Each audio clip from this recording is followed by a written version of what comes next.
Okay, and of course, it will be interesting to see what happens next week, because not only is there expiry, but you've also got on tap a bunch of pretty crucial corporate earnings. So how should you be positioning yourselves going into next week?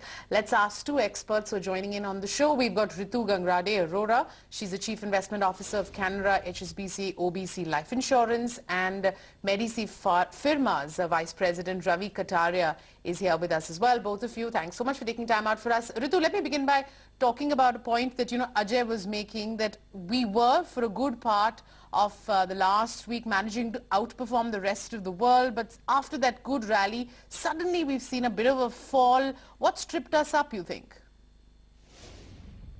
March definitely saw a very sharp rally, be it in equity markets or even fixed income markets in India saw a sharp rally.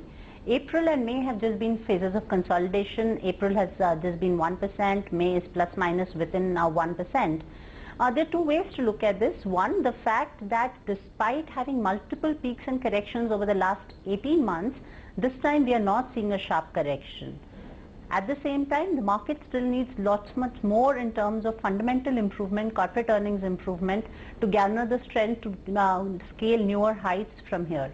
So while our market seems to be showing a lot of strength at this level, not correcting very sharply as one could have, considering that there's enough global turmoil and volatility, our markets are showing enough strength. I'm pretty positive with mid to long term horizon, 3 to 5 years. I think Indian markets are well poised for a very strong rally.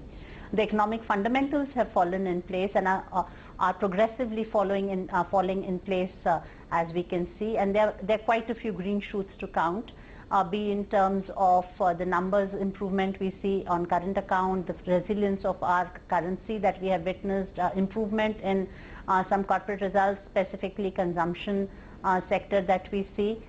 So these give you the strength that if the momentum continues, we probably will see the beginning of a strong rally in a couple of quarters. Brilliant. Ritu, what's your assessment of the fourth quarter earnings season so far? Some say that there are some green shoots emerging. Others say that let the entire earnings season pan out and then take a call. Where do you stand? So in past we have seen green shoots turning brown. This time I hope that would not happen. The quarter that's underway, I think, should see small improvements, and the next quarter should definitely see a reversal of the cycle that we have witnessed. The current results that we see, we've seen quite a few. In fact, it's always that the good results come out earlier than the not so good ones, and hence what we have seen has been largely ahead of expectations, with the exception of PSU banks, where I believe the stress is quite evident. And I would like to believe that towards the next quarter we'll start seeing even more improvement in the results, and that should set the tone for what is to follow in the next couple of years. Right. Ritu, let's actually keep it with earnings, and let's talk about when you actually see the cycle improving. You talked about how some of these green shoots may have turned brown. Typically though, how long do you believe that will last, and when we'll actually see some sort of a material improvement?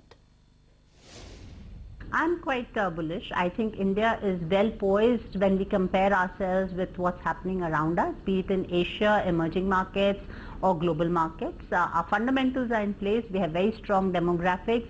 The growth engine seems to be starting again.